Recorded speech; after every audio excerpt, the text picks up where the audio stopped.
নমস্কার,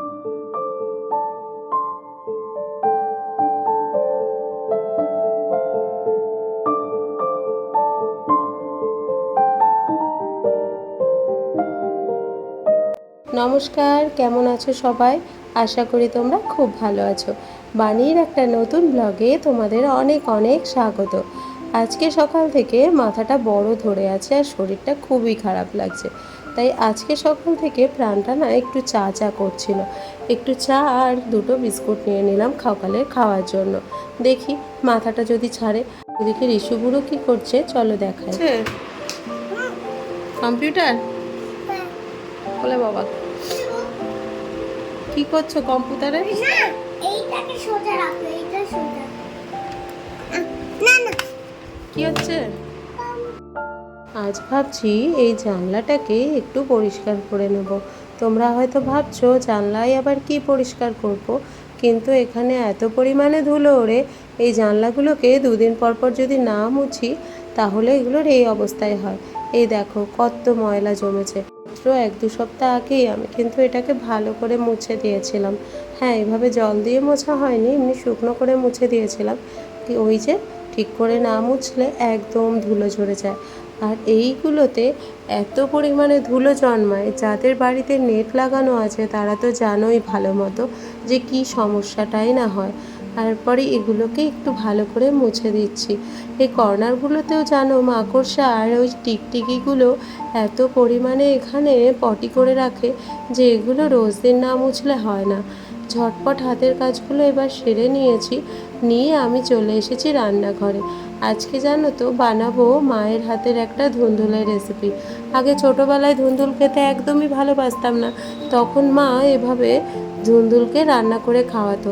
আসলে ডালটা খেতে আমি বরাবরই ভালোবাসি, তাই মা কী করতো, অরল ডালের সাথে ধুন্দুলটাকে এভাবে রান্না করে নিত। এই জন্য আমি অরল ডালটাকে একটু আদা একটু নুন দিয়ে ভালো করে সিদ্ধ করে নিয়েছি। আর এই যে পাকা পটলগুলো, পটল কিন্তু সবসময় ভাজার সময় আমি উল্টো পিঠ করেই ভাজি।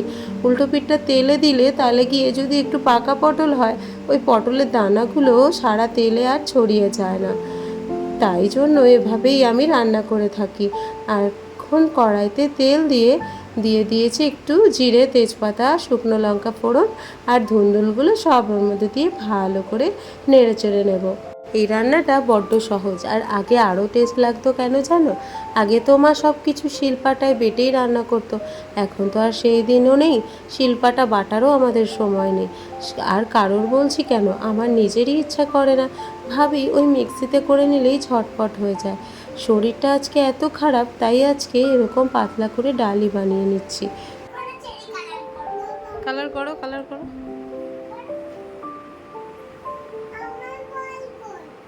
হুম, তোমার বই কি হবে? তোমার বই কই? ওর বই দাও। দীপ্ত, দীপ্ত ভাইকে বই দাও, ভাই পড়বে। দাও দাও দাও, বইটা দাও। তুমি কি পড়বে রিশু? না না না, এ পড়ো পড়ো পড়ো। দাবাই দিয়েছে, ভেরি গুড, পড়ো পড়ো পড়ো। হ্যাঁ, বাহ, ভেরি গুড, বাইরে যাতে না বেরোয়। ওদেরকে দেখতে গিয়ে দেখো আমার পটল ভাজা একদম পুড়ে একশেষ হয়ে গেছে। এই ডালটাও এদিকে কিন্তু প্রায় হয়ে এসছে। একটু ধনেপাতা একটু মিষ্টি দিয়ে নামিয়ে নিচ্ছি। আর এখানে একটু বড়ি ভেজে নিলাম। জানো তো আজকে ভেবেছিলাম মূলো পাতুরি করব, সে আর হয়ে উঠলো না। শরীরটা এতই খারাপ, তাই মূলো ঘন্টই বানিয়ে নিচ্ছি। আর এখানে ও নাকি ফুচকার মতো করে চকোস খাবে দুপুরবেলা, তাই বসে বসে এখন ও চকোস খেতে বসেছে। দুষ্টুটা সারাক্ষণ কিছু না কিছু উল্টোপাল্টা খেতেই থাকে, আর যখন ভাত নেব তখন আর ভাত খেতে চাইবে না। ওই জন্য ওর অবস্থাটাও দেখো ওই রকমই হয়ে থাকে। আর তারপরে ঝটপট করে আমি মূলো ঘন্টটা শেষ করে নিচ্ছি। কখন আবার মাথাটা ঘুরতে থাকবে আর কখন যে শুয়ে পড়বো সে আর না বলার মতো। শরীরে যে কি হয়েছে আর ভালোই লাগছে না। এবারে সর্দিটা এত পরিমাণে লেগেছে যে ওষুধ খাওয়ার পরেও যাচ্ছে না। তোমাদের দাদা এই পাখাটাকে একটু ঠিক করে নিচ্ছে, আর এই দুষ্টু বুড়োটা এখানে আমার সাথে টুকি টুকি খেলে যাচ্ছে। এখন দুপুর প্রায় ওই 3:30 মতো বাজে। তোমাদের দাদা অফিস থেকে চলে এসেছে। পাখাগুলো না গরমকাল আসলেই যেন আরও বেশি করে খারাপ হয়। এর কিন্তু খাওয়া হয়ে গেছে, ঘুমাচ্ছে আর না। এখন ওই বিকাল প্রায় 5:30 মতো বাজে। দীপ্ত এবার ক্যারাটে যাবে, সেই জন্য একটু কেক দিয়ে দিচ্ছি। ওই কেকটা আমি ঘরেই বানিয়েছি। দেখো গাছগুলো সারা দিনের রোদ্দুরে যেন একেবারে শুকিয়ে কাঠ হয়ে যায়, একটু জল পেলে ওরা যেন হাঁপ ছেড়ে বাঁচে। আর এই যে আমি যে এখন জল দিচ্ছি না, একটা মাটির যে ভিজে গন্ধটা, মনে হচ্ছে যেন বৃষ্টি হয়েছে। কতই না কষ্ট হয় বেচারাদের, কিন্তু ওই দিনের বেলা যদি জল দিই কী যে অবস্থা হয়। সেদিন জানো তো, আমার সেই যে নয়নতারা গাছটা ফুলে ভরে থাকতো, দুপুরবেলা এত শুকিয়েছিল, আমার যে কি মনে হলো আমি ওটাতে একটু জল দিলাম। দাঁড়াও তোমাদের দেখায়। এই যে এগুলো তো শাকগুলো যেগুলো একটু একটু করে উঠছে, এদের অবস্থাও খারাপ। দাঁড়াও তোমাদের গাছটা দেখায়, ওটার অবস্থা আরও খারাপ। এই যে এটা হিটস্ট্রোক হয়ে গেল কিনা সত্যিই বুঝতে পারলাম না। এত সুন্দর গাছটা আমার কিভাবে মারা যাচ্ছে, আর দেখেই প্রচণ্ড কষ্ট লাগছে। এগুলো তাও ঠিক আছে, পুঁইশাক গাছ টাছগুলো, এগুলোতেও জল দিয়েছিলাম জানো, কিন্তু এগুলো কিছু হয়নি। ওই গাছটাই যে কেন এরকম হলো নিজেই বুঝতে পারছি না। চলো ঝটপট করে রেডি হয়ে নিই। আর ওদের তো ক্যারাটে যাওয়ার সময় অজস্র সরঞ্জাম আমাকে গুছিয়ে নিতে হয়। রিশুর দুটো প্যান্ট নিয়ে নিচ্ছি। ওকে না এখন ওই হাগিস পরালে ও না বড্ড কনফিউজ হয়ে যায়। বাড়ি এসে আর যদি হাগিস না পরাই, ও না কনফিউজ হয়ে যায় যে টয়লেট কিভাবে করব আর কোথায় করব। ঝটপট ওদেরকে নিয়ে বেরিয়ে পড়েছি। তোমাদের দাদা তো অফিসে আজকাল বড্ড বেশি ডিউটি পড়ছে, তো সেই জন্য অফিসেই গেছে। আর এসে আমার অনেক কাজ রয়েছে, তাই ঝটপট ওগুলোকে নিয়ে বেরিয়ে পড়েছি। কিন্তু ওরা যাবে কি, ওরা তো এখানে পিগের পেছনে দাঁড়িয়ে আছে।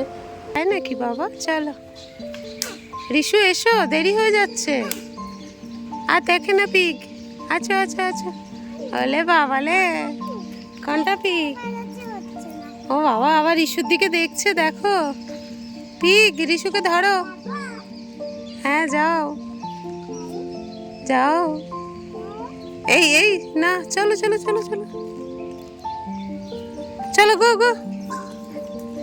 ওই যে তাড়া করেছে, পালাও পালাও পালাও পালাও পালাও পালাও পালাও পালাও পালাও।